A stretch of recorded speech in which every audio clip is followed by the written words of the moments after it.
యోహను వ్రాసిన ప్రకటన గ్రంథము 20వ అధ్యాయము.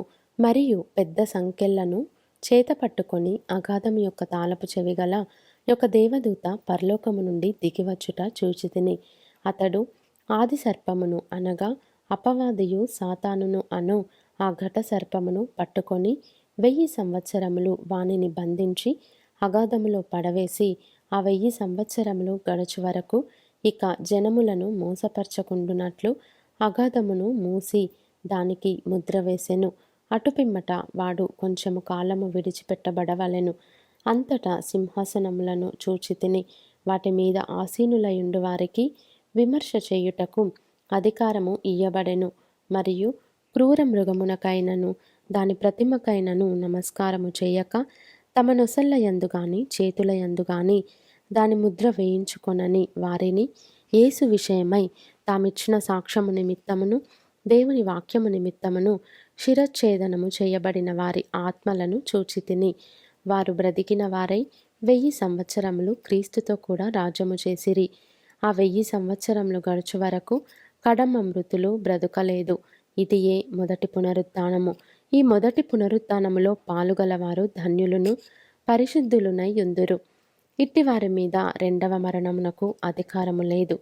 వీరు దేవునికిని క్రీస్తుకును యాజకులై క్రీస్తుతో కూడా 1000 సంవత్సరములు రాజ్యము చేయుదురు. 1000 సంవత్సరములు గడిచిన తరువాత సాతాను తానున్న చెరలో నుండి విడిపింపబడును.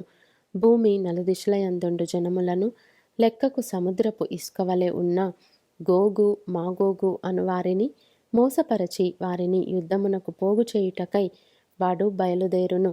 వారు భూమి అందంతటా వ్యాపించి పరిశుద్ధుల శిబిరమును ప్రియమైన పట్టణమును ముట్టడి వేయగా పరలోకములో నుండి అగ్ని దిగివచ్చి వారిని దహించెను. వారిని మోసపర్చిన అపవాది అగ్నిగంధకములు గల గుండములో పడవేయబడెను.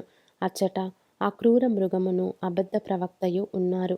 వారు యుగయుగములు రాత్రింబగళ్ళు బాధింపబడుదురు.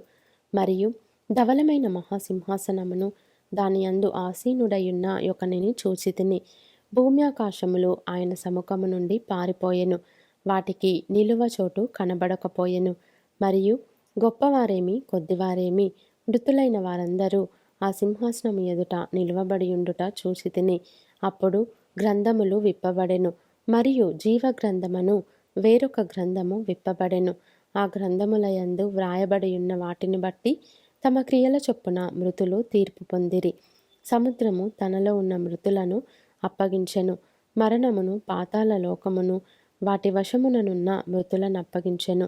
వారిలో ప్రతివాడు తన క్రియల చొప్పున తీర్పు పొందెను. మరణమును మృతుల లోకమును అగ్నిగుండములో పడవేయబడెను. ఈ అగ్నిగుండము రెండవ మరణము.